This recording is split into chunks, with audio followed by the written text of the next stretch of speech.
Price Lord. கர்த்தர் நாமம் மகிமைப்படுவதாக. இந்த நாளையும் கூட இந்த வீடியோவை பார்க்குற யாவருக்கும் இயேசு கிறிஸ்துவின் நாமத்தினாலே அன்பின் வாழ்த்துக்கள். கர்த்தர் உங்களை ஆசீர்வதிப்பாராக. ஒரு கொஞ்ச நேரம் நம்ம ஆண்டோட வார்த்தையை கேட்கலாம். என்னென்னா, யாத்திராமத்தின் புஸ்தகம் 15ஆம் அதிகாரத்தில் நீங்கள் பார்த்தீங்கன்னா வசனம் சொல்லுபடியாக, இஸ்ரவேல் ஜனங்கள் செங்கடலை கடந்து சூர் வனாந்தரத்துக்கு ஒரு 3 நாள் பிரயாணமாக வர்றாங்க. வர்ற வழியில் அந்த இஸ்ரவேல் ஜனங்களுக்கு என்ன இல்லைன்னா தண்ணி இல்லை. இப்போ தண்ணி இல்லாதனால இந்த இஸ்ரவேல் ஜனங்கள் தாகத்தினால மோசைகிட்ட போய் முறையிடுறாங்க. இந்த மாதிரி எகிப்தில் நாங்கள் அழகாக இருந்தோம், ஆனாலும் நீங்கள் இந்த வனாந்தரத்தில் கூட்டி கொல்லவா கொண்டு வந்தீங்க, எகிப்தில் சுடுகாடு இல்லைன்னா எங்களுக்கு இந்த வனாந்தரத்தில் கொண்டு வந்து சொல்லிட்டு என்ன பண்ணுறாங்க, இந்த இஸ்ரவேல் ஜனங்கள் போய் மோசைகிட்ட முறையிடுறாங்க. மோசை உடனே என்ன பண்ணுறாருன்னா ஆண்டோட்ட போகிறார்.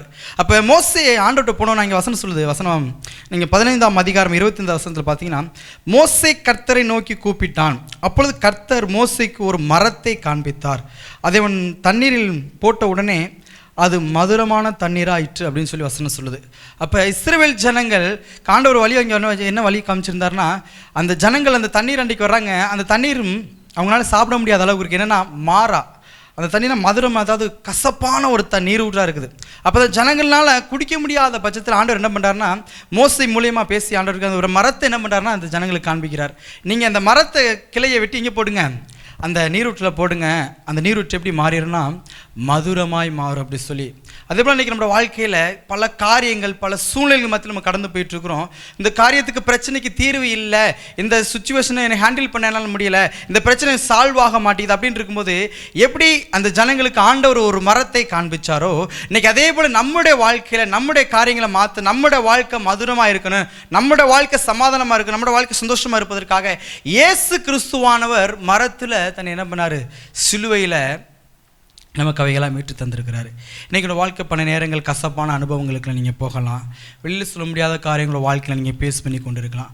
ஆனாலும் ஆண்டவர் வாழ்க்கையில் சிலுவையில் எல்லாவற்றையும் நமக்கு பெற்று தந்திருக்கிறார். எப்படி இஸ்ரவேல் ஜனங்களுக்கு அந்த ஜனங்களுக்கு அந்த இடத்துல அந்த டைமில் அந்த கசப்பான அனுபவத்தை மாற்றுவதற்கு, அந்த கசப்பான நீரூற்றை மாற்றுவதற்கு எப்படி ஆண்டவர் தன் ஜனங்களுக்கு மரத்தை ஒரு அடையாளமாக காண்பிச்சாரோ, இன்றைக்கி நம்மளோட வாழ்க்கையில் இந்த கசப்பான அனுபவங்கள், கசப்பான காரியங்கள், நம்ம வாழ்க்கை வெளியில் சொல்ல முடியாத காரியங்கள் பல வாழ்ந்ததுக்கு நமக்குள்ளே இருக்கலாம். இதையெல்லாம் மாற்றுவதற்கு ஒரே ஒரு சொல்யூஷன் யாருன்னா அது ஆண்டவராக இயேசு கிறிஸ்து.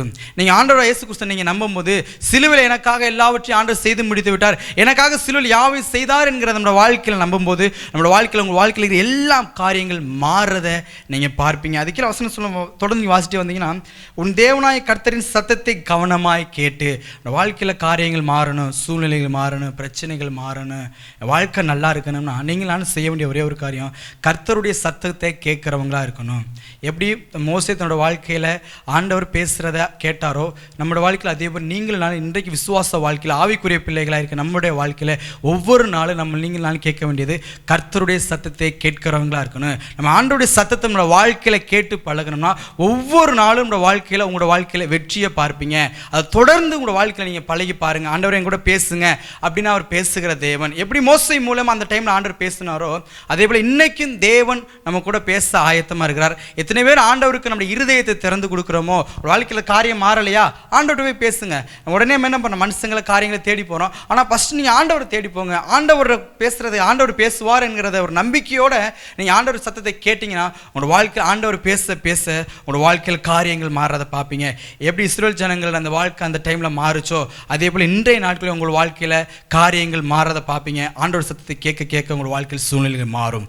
ஆமென். கர்த்தர் உங்களை ஆசீர்வதிப்பாராக.